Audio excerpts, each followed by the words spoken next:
ओह, ये हड्डियां तो लगता है इस बार इस कड़कड़ाती ठंड में कुड़क ही जाएंगी। न जाने इन सर्दियों में क्या होगा हमारा। ऊपर से ईंट के मकान में तो ठंड में ईंटें भी इतनी ठंडी हो जाती हैं कि हालत खराब हो जाती है। मेरे तो ठंड के मारे कमर ही अकड़ गई है, लग रहा है अभी टूट जाएगी। सुनिए जी, अब बाबूजी की पीठ की मालिश कर दीजिए ना, उन्हें थोड़ा आराम मिल जाएगा। काम से थका हारा घर लौटकर उसके पति राजीव की आंखों में पहले से ही नींद भरी हुई थी। वो खाना खाकर सोने की तैयारी में ही था, लेकिन अपनी पत्नी प्रगति की बात को वो मना नहीं कर सका और अपने पिता की पीठ दबाने लगा। फिर जैसे तैसे वो सब सो जाते हैं। दरअसल राजीव की ज्यादा कमाई नहीं थी। वो एक फैक्ट्री में मजदूरी करके जैसे तैसे अपने परिवार का पेट पालता था। उसके परिवार में उसके माता पिता, 2 बहनें और पत्नी प्रगति और एक 8 साल की बेटी नेहा थी। जैसे जैसे दिन बीत रहे थे वैसे वैसे ठंड भी बढ़ती जा रही थी। एक रोज पड़ोसन सुनैना अपनी सास से, देखो तो माँ जी, ये लोग भी ना जाने कब तक गरीबी का ढोंग करते रहेंगे। ये नहीं कि अपनी सीट वाले घर को पलस्तर करवा ले, कम से कम ठंड से कुछ तो राहत मिलेगी।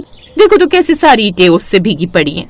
उनकी ये बात आंगन में झाड़ू लगाती हुई प्रगति सुन लेती है।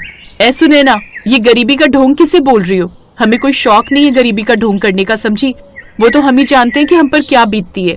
ऐसा कहकर प्रगति घर के अंदर चली जाती है। तभी उसकी सास उससे कहती है, बहू तू क्यों बेकार ही उन नकचढ़ियों के मुंह लगती है? तुझे पता है ना वो कैसी है। माँ जी, कभी कभी जवाब देना भी जरूरी होता है। फिर अगले दिन बाहर तेज धूप हो जाती है और प्रगति अपनी सास के सर की मालिश करती है। तभी पड़ोसन लता कहती है, कितनी अच्छी बहू मिली है तुझे गायत्री, कितनी सेवा करती है तेरी। सच कहा तूने लता, मेरी बहू है तो लाखों में एक। वैसे मेरी बहू भी कम नहीं है। जानती हो, हमारी गरीबी के चलते उस बेचारी ने घास की रजाई बना डाली। क्या कहा काकी? घास की रजाई? हाँ बहू, सूखी घास की रजाई। उससे अब हमें ठंड भी नहीं लगती। अच्छा चलो, अब मैं चलती हूँ, मुझे मंदिर भी जाना है। ऐसा कहकर प्रगति सोच में पड़ जाती है। बहू तू अब किस सोच में पड़ गई? माँ जी, क्यों ना हम भी उसी की तरह एक बढ़िया सा गद्दा बनाकर तैयार कर लें, ताकि आपको भी आराम मिले और बाबूजी की कमर को भी। हैं? ये तो मैं पहली बार सुन रही हूँ बहू, ऐसा हो सकता है क्या? हाँ क्यों नहीं माँ जी, हम कोशिश तो कर सकते हैं ना।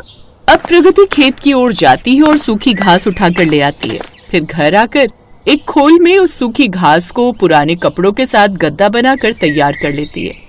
अरे वाह बहू, ये क्या सही चीज बनाई है तूने। इस पर लेटकर तो मुझे बिल्कुल भी ठंड नहीं लग रही, बड़ा ही नरम भी लग रहा है। हमारी बहू बड़ी जुगाड़ू है, सच में बड़ी होशियार है हमारी बहू।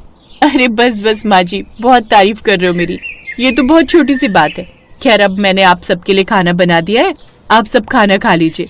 आज जंगल की तरफ गई थी लकड़ियां लेने, जहाँ नदी किनारे थोड़ा पालक लगा मिला, तो आज खाने में मैंने वही बना दिया। उस रात वो सभी खाना खाकर सो गए, लेकिन आधी रात को उनका ईंट का घर ओस से ठंडा हो जाता है, जिस कारण उन सबको काफी ठंड लगती है। सच में ये ठंड तो हम गरीबों के लिए कितनी बुरी होती है। ठंड से कुल्फी जम रही है। तुम दोनों फिक्र मत करो, मैं चूल्हे में थोड़ी लकड़ियां जला देती हूँ, इससे कमरे में गर्माहट रहेगी। अब प्रगति उठकर थोड़ी आग जला देती है, जिससे कमरे में थोड़ी गर्माहट फैल जाती है और उससे उन्हें आराम मिल जाता है। फिर अगले दिन उसे एक और विचार आता है, अगर मैं सूखी घास से इस घर को ढक दूं तो हमें ठंड से आराम मिल जाएगा। यही सोचकर प्रगति खेत से जाकर कुछ और सूखी घास ले आती है। भाभी, आप इसका क्या करने वाली हैं? अब देखती जाओ ननद जी, अब रात को किसी को ठंड नहीं लगेगी, लेकिन इसके लिए आप दोनों को भी मेरी मदद करनी होगी। ठीक है भाभी, हम आपकी मदद करेंगे। ऐसा कहकर अब वो तीनों मिलकर घर के अंदर बाहर अच्छे से घर को सूखी घास से ढक देती हैं। अरे वाह बहू, ये तो तूने बहुत अच्छा किया बहू। इससे तो अब सारी ओस भी धीरे धीरे घास पर रह जाएगी। हाँ बाबूजी, अब आज रात किसी को ठंड नहीं लगेगी। उस रात वो सारा परिवार आराम से सोता है। ऐसे ही कुछ दिन बीत जाते हैं। एक रोज बाहर अचानक तेज कड़ाके की ठंड पड़ रही थी। गांव के सभी लोग अपने अपने घर में आराम से दुबक कर बैठे हुए थे। तभी देर रात कोई राजीव के घर का दरवाजा नॉक करता है। अरे ये दरवाजा कौन खटखटा रहा है? इतनी रात को कौन आया होगा? बेटा जरा देख तो सही। आप फिक्र मत कीजिए माँ जी, मैं भी देखता हूँ। राजीव उठकर दरवाजा खोलता है तो सामने उसके फूफा फूफी जो दूसरे गांव में रहते थे वो खड़े थे। बुआ जी, फूफा जी आप? हाँ बेटा, वो हम पास के गांव में किसी शादी में आए थे, लेकिन वहाँ तो ठंड के मारे हमारी कुल्फी जम गई। काफी लोगों की भीड़ बुला रखी थी और ठहरने खाने का कोई खास इंतजाम नहीं। खाना भी आधे लोगों को ही मिल पाया, इसलिए सोचा आज तुम्हारे यहाँ ही चलते हैं।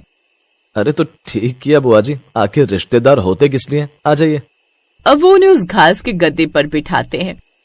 बहू खाने के लिए कुछ बना दे, सुबह से ब्याह के चक्कर में भूखे ही घर से निकले थे, कुछ खा भी नहीं पाए थे। सोचा था ब्याह में जाकर ही खाएंगे, लेकिन वहाँ तो कुछ नहीं मिला। हाँ हाँ बुआ जी, मैं अभी कुछ खाने के लिए बना देती हूँ। प्रगति जैसे ही रसोई में जाती है तो देखती है कि लकड़ी तो चूल्हा जलाने के लिए बची ही नहीं।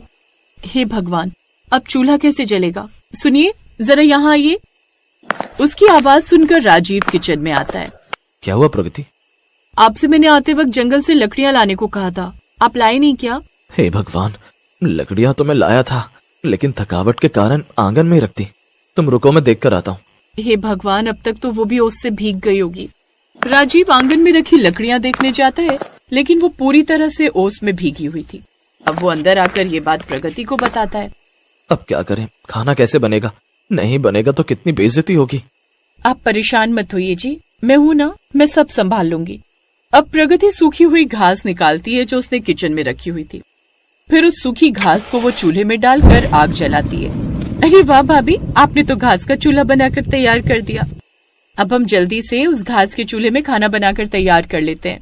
अब वो मटर छीलकर आलू मटर की सब्जी बना लेती है। साथ ही वो आटा भी गूंथ कर झट से गर्मा गर्म रोटी भी बनाकर तैयार कर लेती है।